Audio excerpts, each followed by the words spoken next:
Hello everyone, welcome back to my channel. আমি মধুরিমা। আমার আরও একটি ব্লগে তোমাদের সকলকে জানাই ভেরি ভেরি ওয়েলকাম। আজ হলো আমাদের বাড়িতে লোকনাথ বাবার পুজো। তো ওই পুজো উপলক্ষে বাড়িতে পুজো হচ্ছে, প্রত্যেক বছরই হয়, এই বছরও হচ্ছে, একটু ছোট করেই হচ্ছে। তো আশা করি তোমরা আমার এই ব্লগটা পুরোটা দেখবে, কোনো স্কিপ না করে। আশা করি ভালো লাগবে। তো তোমরা সকাল সকাল ঘুম থেকে উঠে দেখি মায়ের স্নান কমপ্লিট, আর মা পুজোর কাজও শুরু করে ফেলেছে। তাই আমার একটু ঘুম থেকে উঠতে লেটই হয়ে গেছিলো, তাই তাড়াতাড়ি করে জামা কাপড় চেঞ্জ করে তিতিরের খাবার আর বাবার চা বসিয়ে দিয়েছি, কারণ তিতিরকেও খাওয়াতে হবে, তারপরেই সব কাজ করতে পারবো। আর তিতিরের খাবারটা ঠান্ডা হতে হতে আমি বাবার চাটাও দোকানে দিয়ে এসেছিলাম। বাবা চা, মুড়ি আর এই দুটো বিস্কুটই সকালে খায়। আর আমের পল্লব আনার ছিল, তাই দোকান থেকেই বাড়িতে চলে গেছিলাম আমার বাপের বাড়ি, কারণ আমার বাড়িতে একদম ছাদের থেকেই আম গাছ পাড়া যায়, আম পাড়া যায়। আমের পল্লব নিয়ে নিচ্ছিলাম, কারণ আমাদের এখানে না আম গাছগুলো অনেকটাই উঁচুতে, পাড়াটা একটু কষ্টকরই বটে। তারপর বাড়িতে আসার পর তিতিরকে খাইয়েও দিলাম। খাওয়ার পর ওকে পিপির ঘরে রেখে এসেছিলাম, আর স্নান করে আমি বসে পড়েছি ফুলের মালা গাঁথতে। আমার কিন্তু এই পুজোর সময় ফুলের মালা গাঁথা, ফুল সাজানো, ফল কাটা এগুলো কিন্তু বেশ ভালো লাগে। তবে তিতির হওয়ার পর এগুলো মনে হয় আমার কাছ থেকে একটু সরেই গেছে, কারণ ওকে সামলাবো না, এই সব কাজ করব, তাই মাই এগুলো করে। বরাবরই তো মাই করে আসছে। আর দেখতে দেখতে তিতিরও চলে এসছে, আর আমার ফুলের মালা গাঁথাও কমপ্লিট।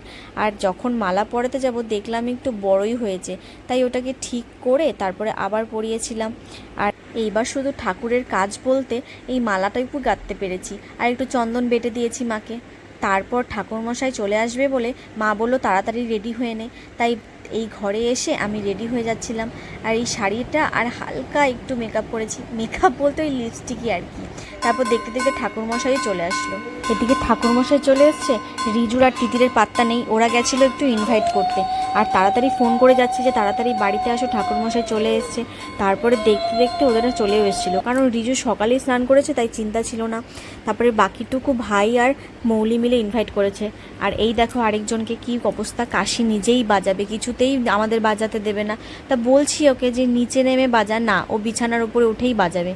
তো তারপরে সবাই মিলে সুন্দর করে পুজো দিয়ে অঞ্জলি দিয়ে পুজোটা ভালোভাবে সম্পন্ন করলাম।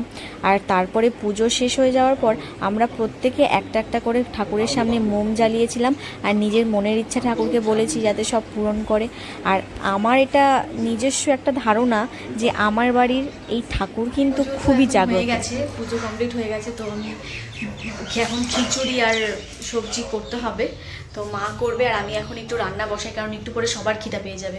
কারণ তিতি সকালে ওটস খেয়েছে, ওকে একটু পরে খাওয়াতে হবে, অনেকক্ষণই হয়ে গেছে। আর ভাই, বাবা, রিজু, মা, আমরাও একটু খাবো। প্রসাদ খাইনি এখনও, প্রসাদ খেয়ে তারপরে করবো। তো যাই, আগে ভাত ঠাত বসিয়ে নিই। আমাদের বাড়ির এই লোকনাথ বাবা কিন্তু বেশ জাগ্রত আমি মনে করি, কারণ তোমাদের সাথে একটা ঘটনা শেয়ার করি। তো আমরা যেই লোকনাথ বাবার কপালে সোনার টিপটা পরাই, সেটা না তোলা যায় না, একদম আঠা দিয়ে ভালোভাবে লাগানো।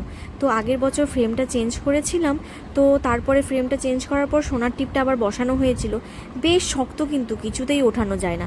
কিন্তু সেইবার না টিপটা একটু চোখের সামনে এসেছিল, তো যেহেতু টিপটা কিছুতেই সরানো যায় না, হঠাৎ করে পরের দিন পুজো দিতে গিয়ে দেখি টিপটা না নিজে নিজেই পড়ে গেছে। তো মা বললো টিপটা তো ওঠে না, কিন্তু পড়ে গেল কেন?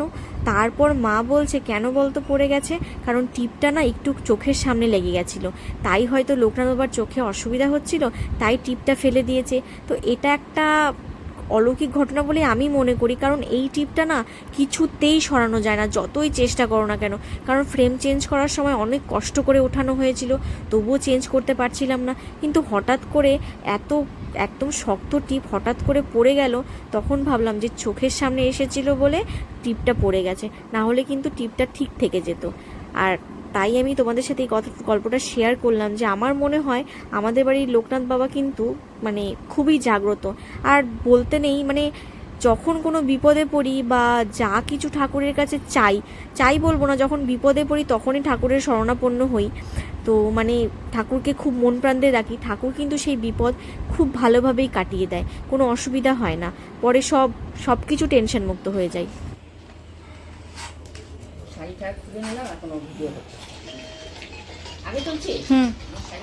তিতি কি করছো?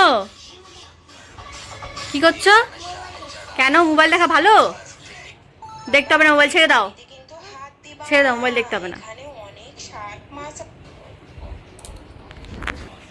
এই যে,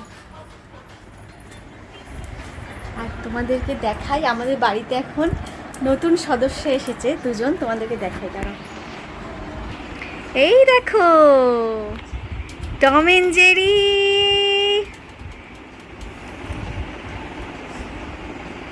টম এন্ড জেরি। এদিকে আমার ভাত রান্নাও কমপ্লিট হয়ে গেছে, আর ওদিকে তিতিরের কান্নাও শুরু হয়ে গেছে, কারণ মনে হচ্ছে ওর খিদা পেয়ে গেছে। তাই আমি ওকে একটু ফল প্রসাদ খাইয়ে দিলাম, আর আমরাও প্রসাদ খেয়ে নিলাম।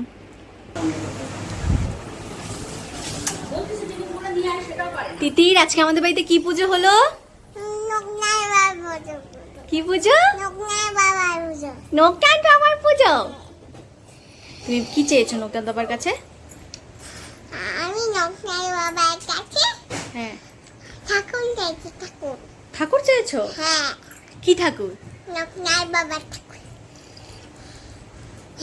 বলো নাই বিদ্যা দাও, বুদ্ধি দাও, বলো নাই? আমার কণ্ঠে লাগি না।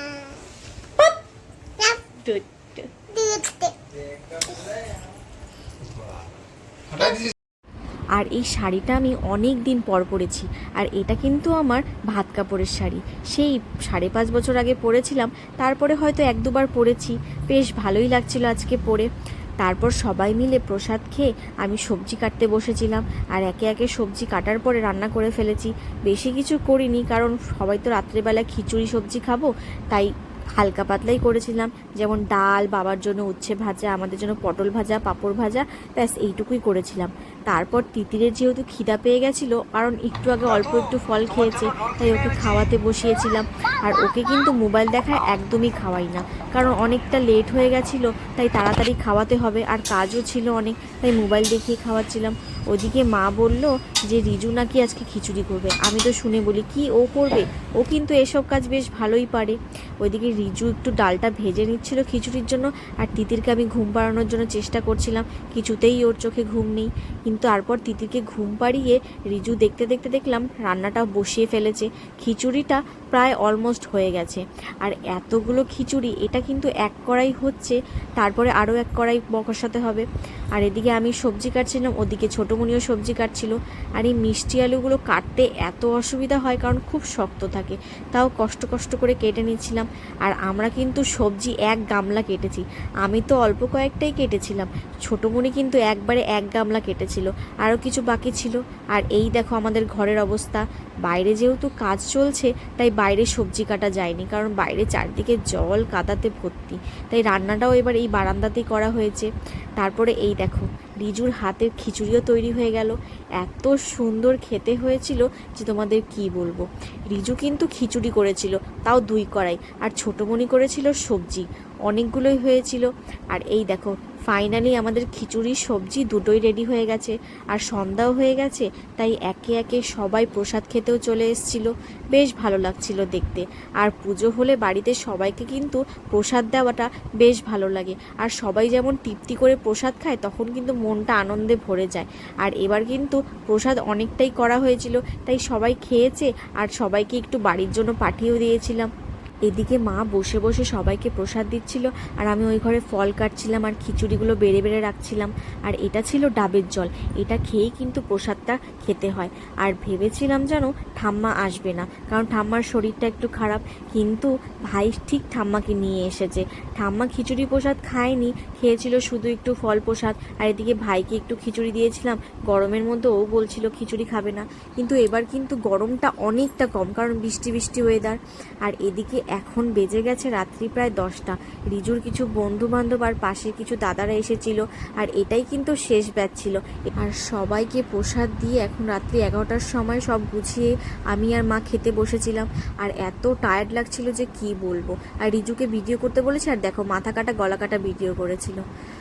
আর হ্যাঁ, তোমাদের যদি এই ভিডিওটা ভালো লেগে থাকে, তাহলে আমার চ্যানেলটিকে কিন্তু নিশ্চয়ই সাবস্ক্রাইব করে দিও, আর লাইক করতে ভুলো না।